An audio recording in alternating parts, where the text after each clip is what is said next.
My name is David Dershaw, and I am the Emeritus Director of the Breast Imaging Service in the Department of Radiology at Memorial Sloan Kettering Cancer Center.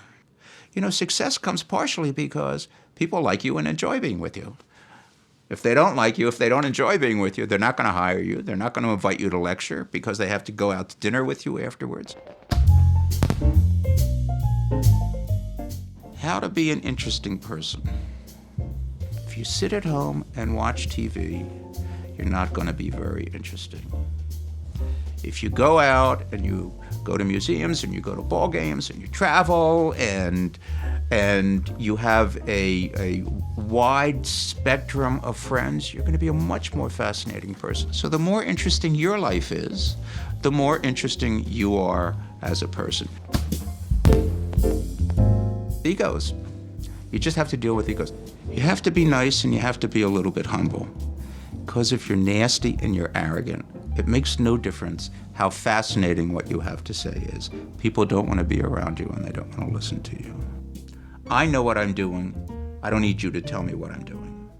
And I think the easiest way to address it was just to be open about the whole thing and say to people, listen, you're hurting yourselves. You're not hurting anybody else. And yes, you do know you're very good at what you're doing. And she's very good at what she's doing too, but you know some stuff she doesn't, and she knows some stuff that you don't, and if you work together, you'll be a lot better. Everybody can't be on top. It's best if nobody's on top.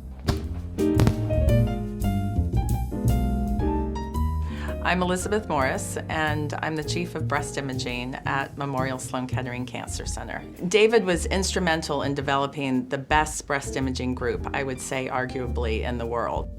He is so honest in whatever he does, and he is so unbelievably kind, actually.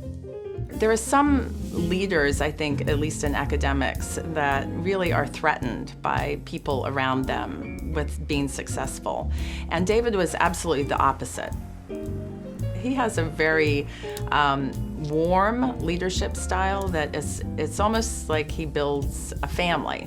And he cares about everyone in that family, and he makes sure that they succeed. He has given this group a work ethos that is, I think, unparalleled anywhere else in the world. It was all about how we can support each other and we can work together, and in working together, empower women and also save lives. I hadn't been working a very long time at the at Memorial Sloan Kettering, and I was feeling fairly friendly with David at that point, but we weren't, the great friends that we are today. And we both had a flight that we were catching, and we decided, okay, let's take the same car. And Lucy doesn't like cars, and so poor Lucy ended up, having an episode all over David, and he treated her with such love. He was not upset at all about what had happened. He was just concerned that she was okay and that she was feeling fine.